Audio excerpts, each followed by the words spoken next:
Hey you guys, welcome back to another review of what's this show? Love Match Huntsville. Thank you, I almost forgot. So stay tuned for more. We keeps it real, expressing how we feel. Whoa, so come on in and sip some tea. Join the KOED family. We're about relationships and review, making it fun just for you. Go with God, let God go with you. It's time for Courtney and Eddie. I always put God first. What's up, KOED fam? Welcome back to another video of Courtney and Eddie. I'm Eddie, aka This is my lovely wife. Courtney, also known as Coco. This right here is Courtney and Eddie. This channel is all about relationships. It's all about reviews. It's all about entertainment. And with this video, it's always all about our opinion. Okay, so let's get it started. And let's get it started. Yeah, let's get it started, man. Let's get it started. Let's get it started. I don't know about Carrot Patch no more. That's Carrot Patch. No, that's the Running Man. Oh, that was the WAP you did it for. The WAP? That's the Carrot Patch there. That's the Carrot Patch. The WAP is... That's the prep. That's the prep. And anyway, let's get it started. Ooh, yeah. Oh, I told you about retirement age. So if you're brand new to this channel, then go ahead and hit that subscribe button down below. We like to have fun over here, but on certain episodes, it's not really a fun episode. So, and this kind of wasn't. No, it wasn't. It was kind of blah. This episode was kind of... Well, it had some very emotional moments. It did, but the rest of it was like, yeah. Let's go ahead and get it started. Let's go ahead and get into it. Don't forget that we do have a Patreon that you guys should sign up for, because I think we're gonna do game night this month. So yeah, we're gonna do stuff over there. We're gonna play Uno. Can you play Uno? I bet you can. On Patreon? I bet you can. Hey, we're gonna find out. They were cheating. Draw 4. Hey, you can't make me draw 4. All right, you guys. So it started out with Miss Van. Finally, she done made it, honey. I don't know how many days it was, but finally she done made it. And Mel is Mel sitting down talking to Miss Van, and just talking about Martell being pretty good and stuff like that. So anyway, so let's move on to where Miss Marlene is talking to her son Martell. And basically, Miss Marlene was just saying, they showed the scene where she said, yeah, she was broken. It broke her heart when, Martell said that he had another child, and Mia filed for divorce and stuff. She said it really broke. And Eddie said he don't remember that scene. I do remember that scene. No, I don't recall that scene. But regardless, and a lot of people say, "Ooh, Miss Marlene, you really don't care. She take up for her son." But that scene right there, when she broke down, started crying because her son messed up the marriage. And like she said, those were her family. You know what I'm saying? Mel was her family, the kids, and it's like she knew that Martell broke up a good home.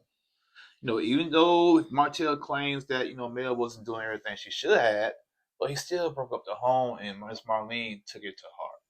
Oh yeah. So she do care. So she was just saying, she liked these moments right here, even though they're not married, but they can come together for the kids because it's for the kids.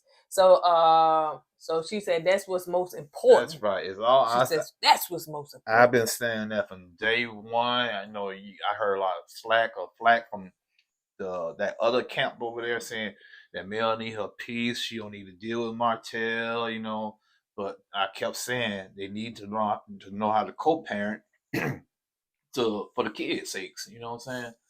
I'll leave my shirt alone. See, now you gonna give him some ammo. See, I told you he was a little tubby. Not a little tubby. But yeah, I've been saying I've been an advocate for that from day one with Martell and Mel about being there for the kids. Yeah. So but like I said, other people, oh no, she need other people. But yeah, I'm like Miss Marlene, do these things for the kids. Get along for the kids' sake. Just put your little petty grievances to the side and do it for the kids. Right. Do it for the kids. Do it for the kids.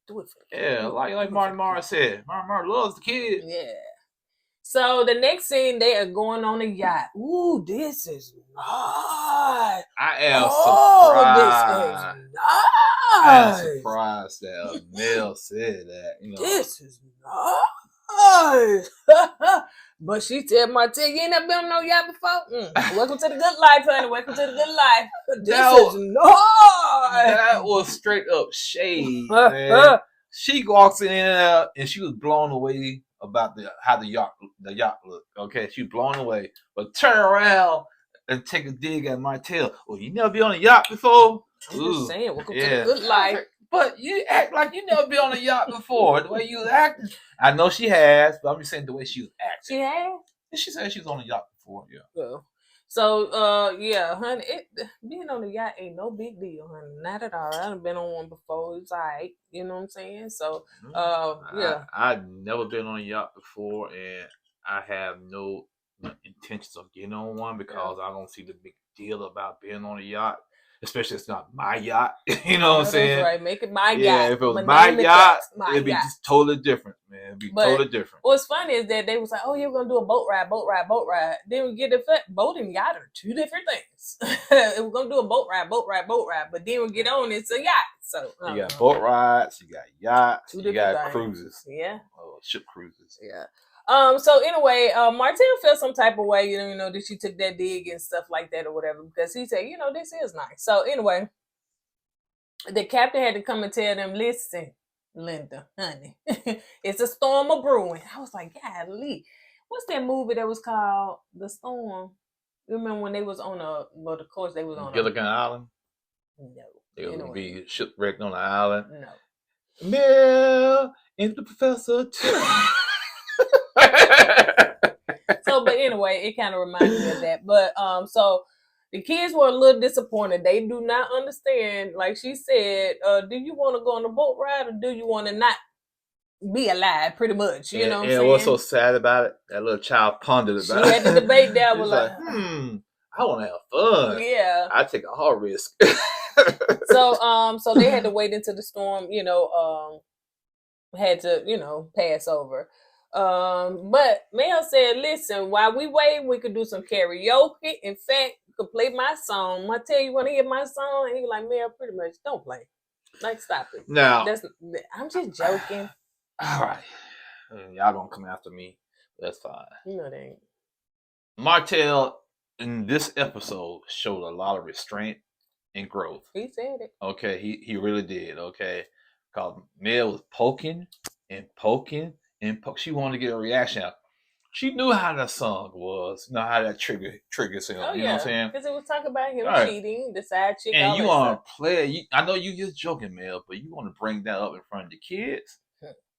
Come on. Y'all in a good space right now. Enjoy that space. Don't do anything to tarnish that space. Don't do anything to interrupt that space. Enjoy the time. Don't be picking and poking and prodding so you can get a reaction out of Martell. Like I said, I give Martell credit. The brother, on this episode now, you're saying this episode, he showed a lot of growth and restraint and patience. And he said that countless times. You poke with me a lot. You poke. Oh, I did. Yes. Oh, I did. Okay. And we know they poke at. They poke at each other. We get that. We know that. We understand that. Yes, but this time, this episode, Mel was doing the poking. Let me tell you something. She probably still in her feelings because he invited the Scots over there, and so no, she was like, "I'm gonna poke you, honey. I'm going to get you." Yeah, that could be the case, but still, don't do it in front of the kids. It wasn't that one of them part. It wasn't in front of the kids. Well, the Martell, the song was. But yeah, for sure, that was tacky. But yeah, don't do it. Period. If y'all want to be in a good space and get along with whatever, then just do that. Let's just like I said last week. I said Martell was wrong for bringing the Scots over, inviting the Scots over without talking to Mel. Okay, Mel, you showed a lot. Mel showed some growth. Then she showed her restraint. She went along with it. I give her credit when credit is due.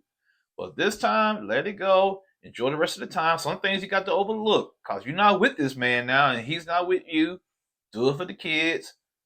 Get it over with. Get it done with, and move on. Yeah. So the next scene they showed, which was very emotional.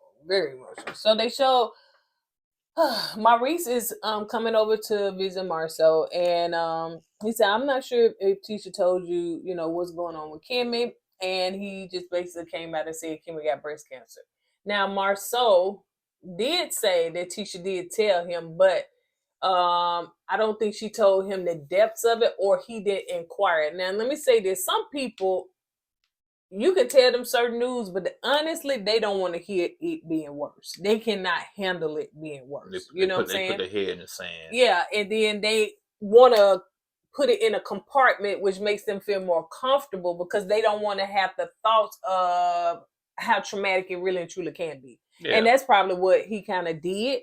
And so, go ahead, baby. No. Like you said, you know, and some people, like some people don't want to know the status of their health situation because they rather, if they don't know about it, they don't think about it. You know what I'm saying?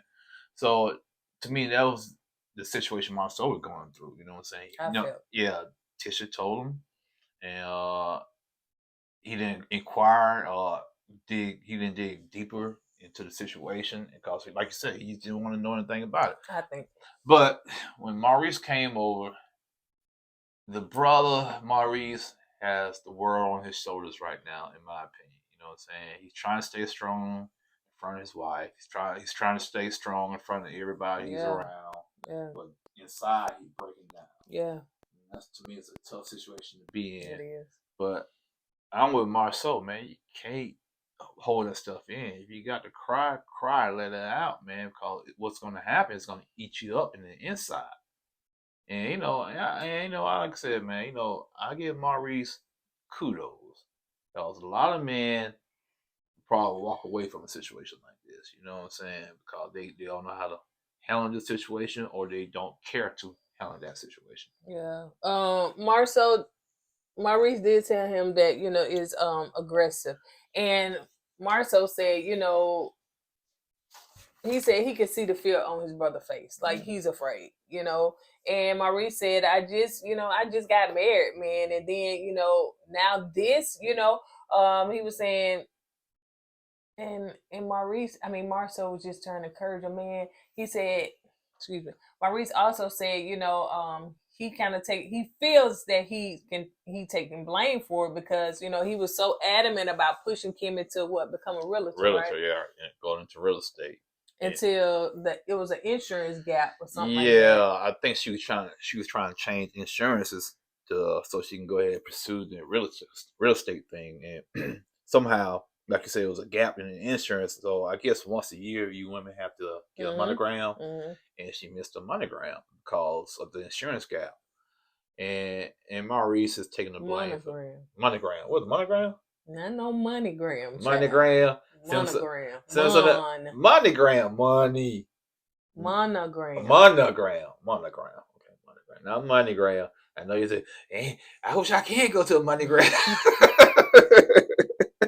Monogram. I'm sorry, y'all. And so he's taking the blame for that, man. But you can't beat yourself up. You can't do the coulda, shoulda, woulda. Cause you never know. Maybe it's meant for her to miss that. Sometimes you gotta have a testimony. I know it might not be looking good right now, but once she comes out of this, oh yeah, she gonna have a testimony for the ages, man. You know what I'm saying? Yeah. So I'm sorry about the moneygram. It's monogram. Yeah. Okay. Maurice also said that, this is something that he cannot fix. He's a protector. He's a fixer. Even Kim has said that he always trying to, which most men are. Most. Well, let me say this. Most men, you're right, but I had to come to realize some things I can't control. If you're trying to... Child, you be trying to fix everything, control everything, trying to piece it together. I kind of push back on all that, man. But I realize there's a lot of things I can't control. It's out of my hands. You got to put it in God's hands. And I know that. And, sometimes God do that. He's going to make sure, to humble you to the point like, okay, yeah, I can't do this. I can't fix this. So I got to get on my knees and pray to God and let him and move out his way and allow him to fix it. Yep. So. It was very an emotional bond for two brothers because Marceau was being there for his older brother. And sometimes I still think that Maurice younger, but he was being there for his older brother. And when he hugged him, just the tears that flowed out of Maurice's soul. It was not just regular, it was coming from his soul. Oh yeah. And that is what I feel he needed and what he needs to do, because you have to let it out. If you're not by yourself letting it out, then you got to go in that room with God and let it out. Get somewhere in the bathroom, run some water, and cry and talk to God if you don't want nobody here. I'd have been there. So you got to grieve that part. You know what I'm saying? Kim is still here. You know, she's still going through it, and she's gonna make it out victorious. But you have to get that part out, and you have to push back the negative thoughts of her not being here or her not making it. You got to listen to positive vibes, positive thoughts, and positive affirmation and words. You can't have nobody in your spiel talk about, well, what if she, hey, I'm telling you from experience of being close to somebody that went through what Kimmy went through. And I know I had to help, push my encouragement on them to say positive vibes, positive energy, positive affirmation, to encourage them, to pray for them, because me being a person, I don't know what to do. I don't know what to say. But like somebody told me, just being there for them, for them to vent, for them to listen, and to pray with them, Yeah. So that right there was so emotional when, he was just crying out of his soul. And Marcel was like, bruh, I'm here for you. Let it out. You know what I'm saying? I got you. So man. And to see that on television, when I was reading the comments, when they posted it on OWN, people said, this is what we want to see, real television. Nobody wants to see nobody go through what Kim is going through. But they decided to put it on television. But people wanted to see the realness of Love and Marriage Huntsville. Not the bickering, not the fussing, not all that stuff. They wanted to see realness. And this is real. Yeah, and like you said, I've been in that position before also. You don't know what to say in a situation. You got to try to choose your words real carefully.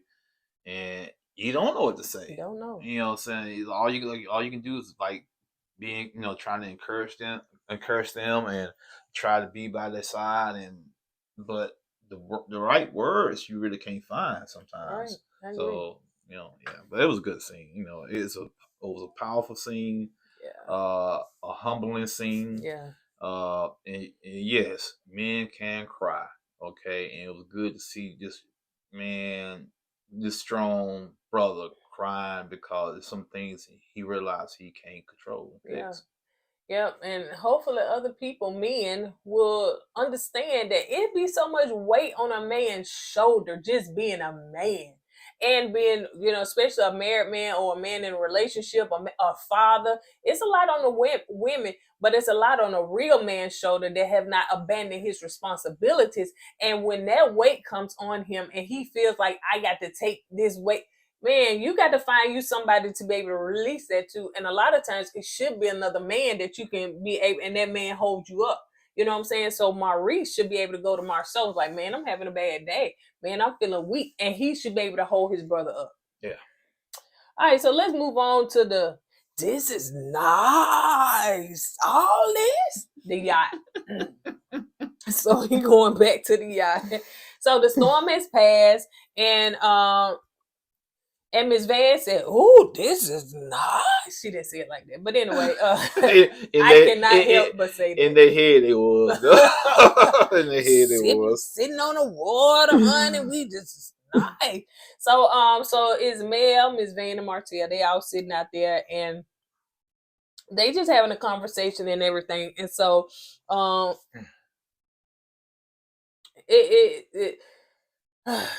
the therapist and the counselor and the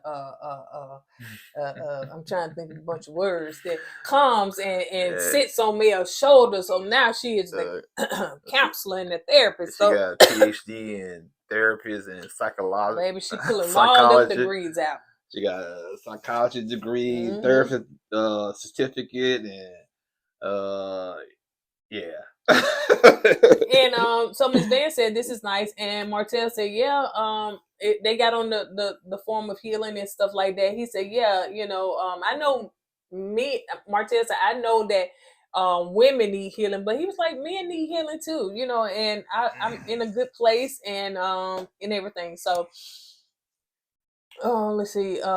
He said now that both of them are in this place, I guess whether they're healed or healing or whatever, now that they can kind of focus on the kid and do it for the kids.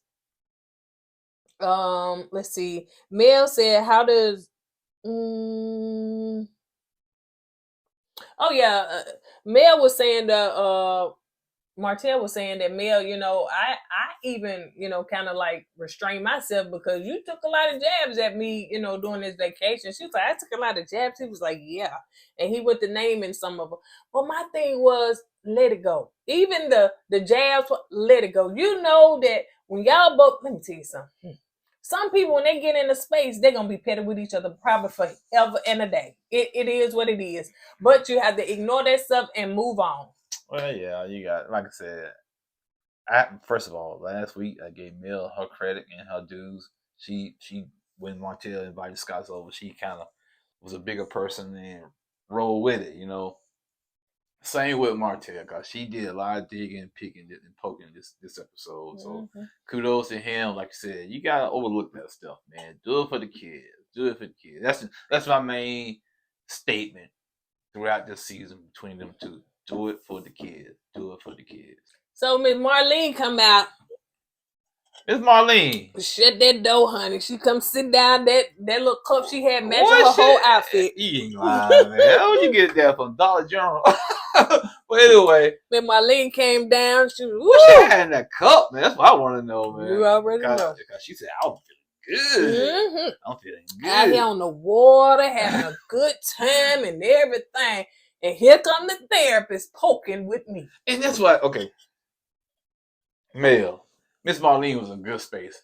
She said all she want to do be around positivity. Let it go, man. Let it go, man. I'm saying you trying to disturb this woman peace. Because she said herself, she came out with that drink, with her little rainbow bright outfit on, said, and that she wanted to be positive. Positive vibe. I want to have a good time. Yeah. She said, let's be happy. You know what I'm saying? Let's get it.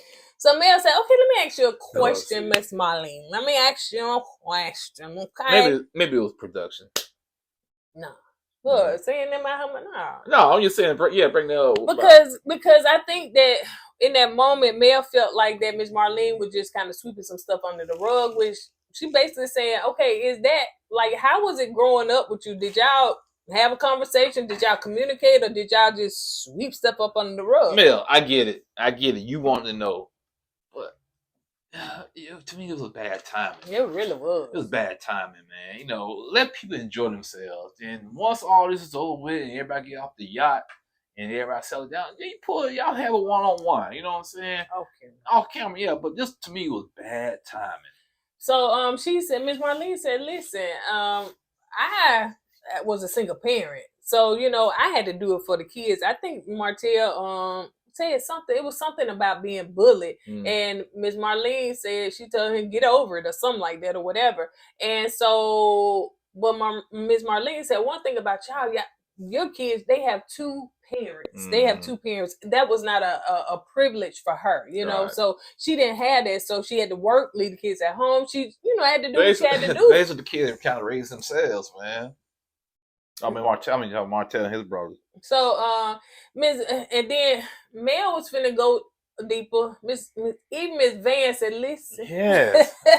It's all about family. It's all about family. Let's keep it at that. I'm glad you called Miss Van. I'm glad you caught that. I'm kind of saying, dang, even Miss Van had to intervene and stop this nonsense, man. Yeah, because it was just going too deep. Right. Like, Mel was on a hiatus to be petty. Again, I don't know if it's because Martell brought the Scots over or what. But don't take it on Miss Marlene, though. That's all I'm saying. Oh, I think she still don't care for Miss Marlene because Miss Marlene just back, you know, her son, you know, stuff like that. But the point is, if you felt that way, don't invite them. Yeah. That's the way I look at it. If you feel like you don't like Miss Marlene, don't invite her to the vacation trips. Online. Yeah. So anyway, let's see. Martell said that he decided to take the family out for dinner, to a restaurant. But he want to sit down and talk to Mel. Child, excuse me, about what? Don't care, like, stop. I don't know. Now, this part I think sometimes is production. Like, why you want to sit down and talk to your ex-wife about what y'all exes? Move on. The only thing y'all should be talking about really and truly is, okay, did you pick them up? Did you brush their teeth? It's for the kids. Whatever y'all had is done, is gone. And even if there is, hey, I apologize for not being the wife. I apologize for not being the husband you want me to be. And let's just move on. But it's almost like y'all trying to dig up stuff and try to figure out. Well, you gotta understand, it's each episode is like 45 minutes without the commercials. So they need something to fill in these episodes, okay? So they bring up the thing about Mel not giving him, the oral. She said, I hope this ain't about that. Yeah. So you telling me y'all went through all this because of some oral sex? That's what Martell made it seem like. My golly, man. Well, anyway. Apparently, no, I ain't gonna say that. Cause, yeah. Okay. He asked her the things, how. No, he was asking her. He said he was trying to get to the point of asking her, what was it in the marriage that he did wrong to make her stop doing the things that she was doing.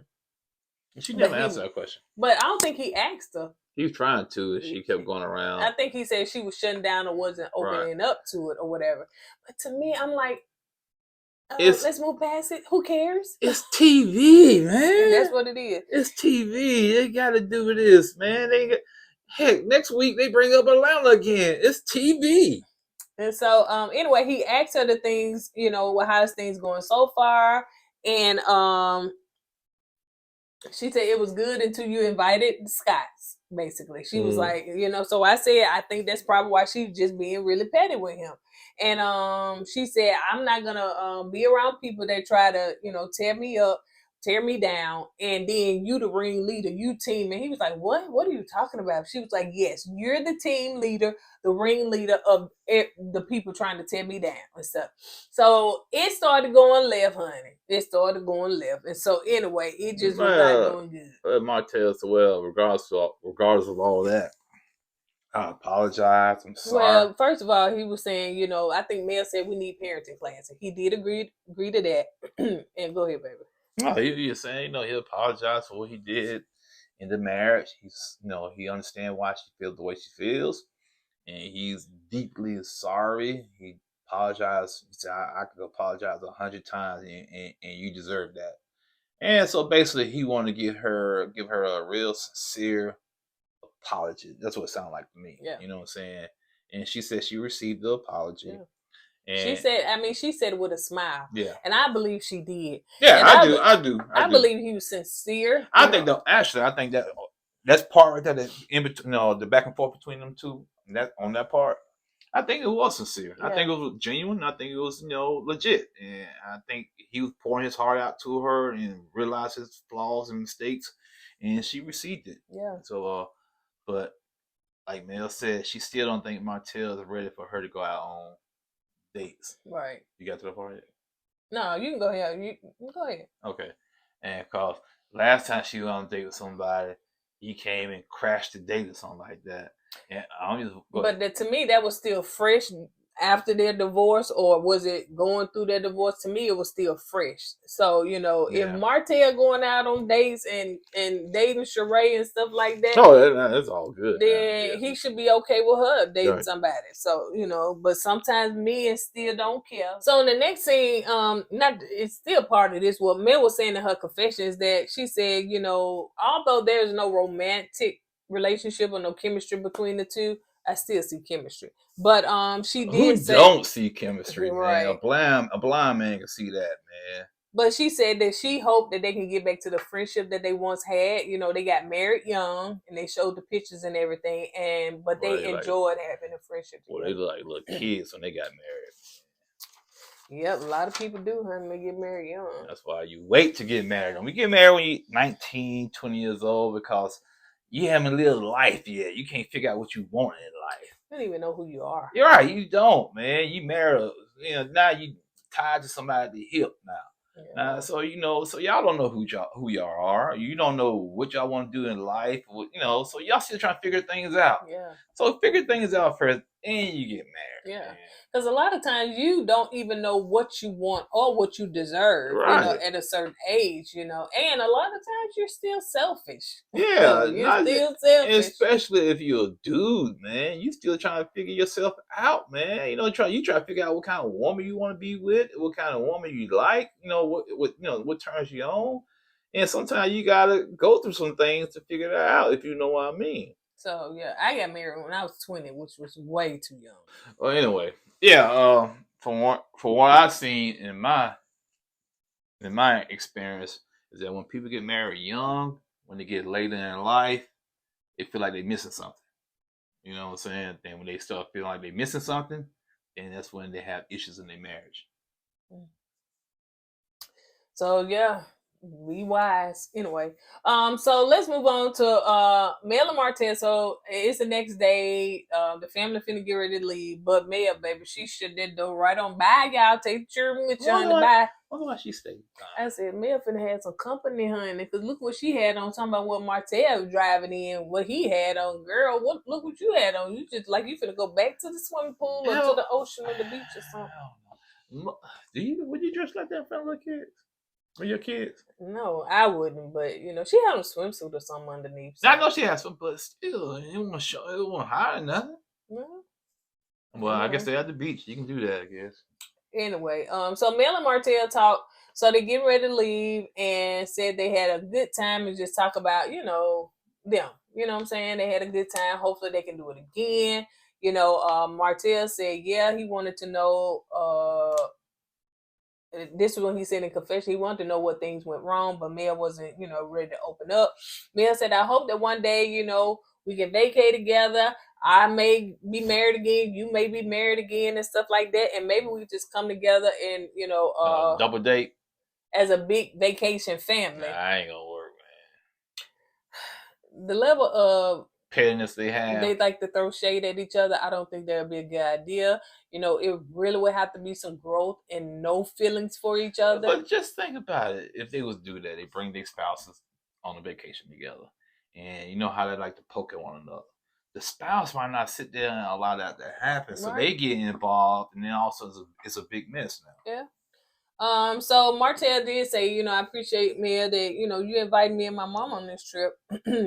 And, to have a good time with the kids. And I also appreciate you, like switching out your week and allowing me to have the kids so that they can do a book signing. She was like, Martell, of course, anytime you want to do that, just let me know. As long as we both respect each other, or as long as my boundaries, you respect my boundaries. And Martell said, yeah, and you respect mine. Like, Mel made this episode seem like everything was about her, and everything Martell did to her was horrible, wrong, respect my boundary, do this, do that, do that.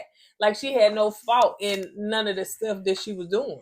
Well, I know one thing. Mel been watching our videos because I was the main one saying she should let them kids go to that book signing, even though it was her weekend. And all of a sudden, she started doing it. Yeah, she said I have no problem with that. No. So Mel, I appreciate you watching us and incognito. Yeah, and I appreciate you. You taking some advice from us, man. So yeah, good for you. You showing some growth. Yeah. So yeah, that's what I want to say. And then she whisked them right on off. Martell, bye. Mama, bye. Miss Marlene, bye. Children, bye. If she could do the 300 kick, this is spot on. Kick them out the door, she probably would have, because she was trying to get them out of there quick, faster. And then she shut that door and went on back in there. So I was like, she must have either she's staying some more days or whatever, or she got something to do after that and going in a whole nother direction. So, or her man coming over, but who knows, honey. Enjoy that beach. He probably down the street. They going yet? Yeah, they go. She finna go and then get on the yacht again. Oh, this is nice. This is nice. Yeah. All right. What was that? What was that? It was what it was. What was that? That had nothing to do with the joke, man. What was your joke? I was just saying, you said she probably waited for some other guy to come over. I was saying the guy's waiting down the street until Martell didn't leave. He called her up and said, they gone yet? And she said, yeah, they gone. And then I said, She say, this is not. This you? Oh, this you? This is not. That still don't connect with the joke. All right. On that note, you guys, we're going to go ahead and get out of here. So at the end of every video, like we always say, don't forget to go with God and let God go with you. I always put God first. And make sure that you watch our interview that we did with Justin from Married at First Sight. If you watch Married at First Sight, but if you don't, just go watch the interview anyhow. Okay? All right. Because we is trending. All right. Deuces. Hey! Always put God first.